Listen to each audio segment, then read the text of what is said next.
Bismillahirrahmanirrahim. Wassalamu alaikum warahmatullahi wabarakatuh. Alhamdulillahi rabbil alamin, wassalatu wassalamu ala ashrafil anbiya'i wal mursalin wa ala alihi wa ashabihi ajma'in wattabi'ina lahum biihsanin ila yaumiddin, amma ba'd. Mpenzi mtazamaji wa chaneli yetu pendwa ya Rabta TV, hewani ni kipindi chako pendwa cha visa vya mitume.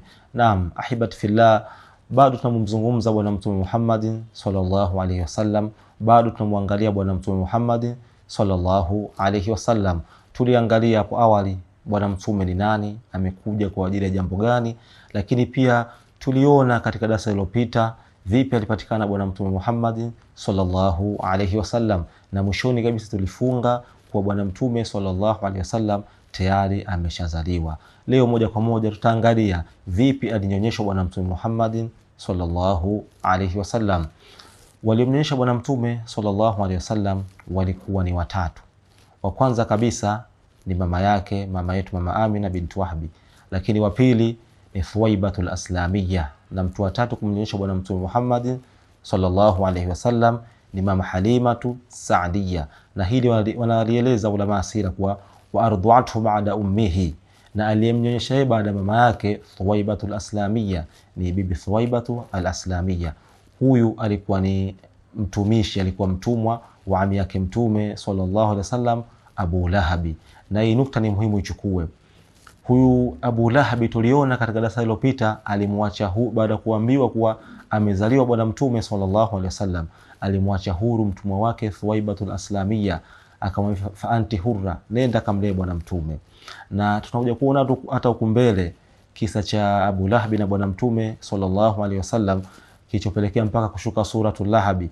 Kwa Abu Lahabi alikuwa anakasirika mwishoni kuwa wewe, mimi nilimwacha mpaka mtumwa huru, nilikulea, akaja kulea, leo hii unakuja unanidharau. Kwa hiyo mtu wa pili kumnyonyesha bwana mtume sallallahu alaihi wasallam ni Thuwaibatul al-Aslamiyya, aliyekuwa mtumishi, aliyekuwa mtumwa wa ami yake Abu Lahabi. Lakini mtu wa tatu kumnyonyesha bwana mtume Muhammad sallallahu alaihi wasallam ni mama Halimatu Saadiyya. Na hapa tuangalie kisa kwa nini bwana mtume Muhammad sallallahu alaihi wasallam alinyonyeshwa na mama Halimatu Saadiyya. Tunaambiwa na ulama sira, ilikuwa kawaida ya Waarabu kwa watoto wao wanaenda kulelewa vijijini. Kwa na wale watu wa vijijini kwa kama kwao ni ajira, wanakuja mijini kutafuta watoto kwa ajili ya kuwanyonyesha wapate ujira. Na bwana mtume Muhammad sallallahu alaihi wasallam alienda kulelewa vijijini, kunyonyeshwa vijijini kwa mama Halimatu Saadiyya mpaka alipofika miaka 4. Ni kwa nini Waarabu watoto wao waende kulelewa vijijini? Tumeelezwa, ulama sira wameeleza sababu kama 3. Sababu ya kwanza akaeleza kuwa mtoto aliyelelewa vijijini anakuwa na afsahul lisan, anakuwa na lugha nzuri, anakuwa ni faswaha, anatamka vizuri, anaongea vizuri lugha ya Kiarabu. Na hii tutole mfano hata hapa kwetu Dar es Salaam, kutokana na mchanganyiko wa lugha hivi sasa. Inafika pahala mfano kama mtu atoka labda atokea pembezoni mwa Dar es Salaam, akija hapa Dar es Salaam anashindwa kuongea lugha vizuri ya kwake kutokana na mchanganyiko wa lugha. Kuna lugha nyingi sana zimeenea kutokana na mchanganyiko wa watu. Waarabu wa Maka walikuwa wanapeleka watoto wao vijijini kwenda kulelewa, wanajua kuwa kule kunakuwa na lugha nzuri, ile Kiarabu chenyewe hasa unakipata vijijini. Lakini sababu ya pili wametueleza ulama kuwa anakuwa na afya nzuri zaidi. Kutokana na sababu gani? Pale Maka walikuwa wanaenda mahujaji, kulikuwa na mkusanyiko wa watu kutoka sehemu mbalimbali. Kwa kitendo kile kulikuwa na baadhi ya maradhi. Mfano hata kama leo hii wenzetu walibahatika kwenda Maka, Mwenyezi Mungu awajalie waende tena, na wale wasioenda basi Mwenyezi Mungu awajalie waende katika mji wa Maka. Kwa hiyo ukienda mji wa Maka pale kwa kuna baadhi ya maradhi, mfano kama kukohoa kutokana na mkusanyiko wa watu. Kwa ilipelekea watu wa pale Maka kwa wale vijana afya zao sio nzuri zaidi. Kwa hiyo wanaona kwa mtoto akienda kulelewa vijijini anakuwa ana afya nzuri. Lakini sababu ya 3 wametueleza ulama sira kuwa anakuwa liyakunu ajradul jismi, anakuwa ni mkakamavu wa mwili. Kwa lugha nyepesi anakuwa yuko ngangari mtoto akienda kulelewa vijijini. Na hili alieleza hata Amiri al-Mu'minin Umar ibn al-Khattab radhiyallahu anhu kuwa ikhshawshaw wakhshawshaw fa inna ni'ma la tadum, kuwa jizoesheni maisha magumu, punguzeni hanasa, hakika neema hazidumu.